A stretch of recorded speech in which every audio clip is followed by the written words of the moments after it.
Hi everyone, I'm Genevieve, a youth representative for the Institute of the Blessed Virgin Mary, working in partnership with the Congregation of Jesus with the United Nations.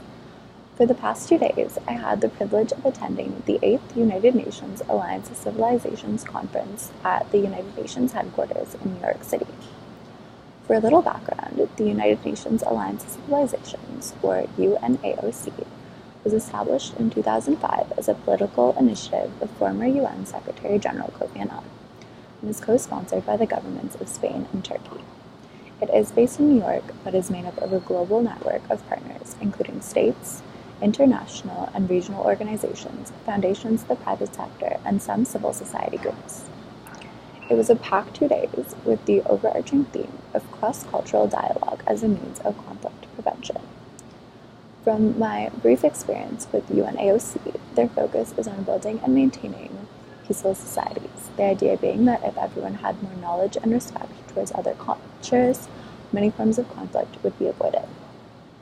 During the opening session, we heard from the Secretary General, the Assistant Secretary General for Political Affairs, the High Representative of UNAOC, the President of the United Nations General Assembly 73rd Session, and a number of other distinguished diplomats.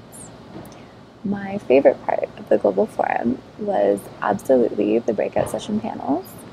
I attended 3 of them, and I'm going to very quickly share some of my favorite takeaways from the incredible panelists and speakers. The first breakout session was all about strengthening the leadership, inclusion, and visibility of women in sustaining peace processes.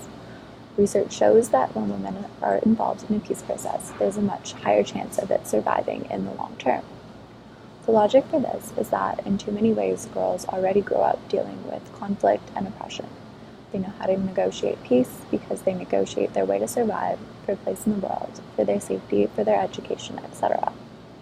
In this way, broader inclusion does not weaken the resolutions, it strengthens them because you're bringing in real insight from the ground. The second breakout session was called Global Citizenship Education. This was an incredibly diverse panel, but essentially the message was, everything now is changing: technology, the job market, other social challenges. But our education system has been the same for over 100 years.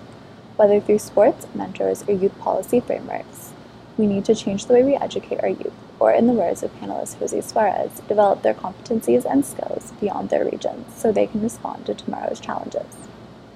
The final panel was called Words Matter: The Role and Responsibility of the Media in Shaping Public Perceptions About Migrants and in Promoting Inclusive Societies.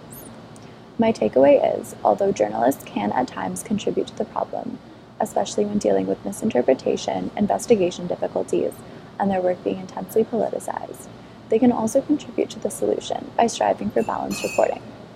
Not all migration is illegal, and journalists have a duty to make this clear, as well as humanize the refugee crisis by talking about the good things and not just the disparities. They can also help by using their resources and influence to combat things like crime and family separation. And that's everything for my brief summary of the UNAOC Global Forum. Thank you for taking the time to listen.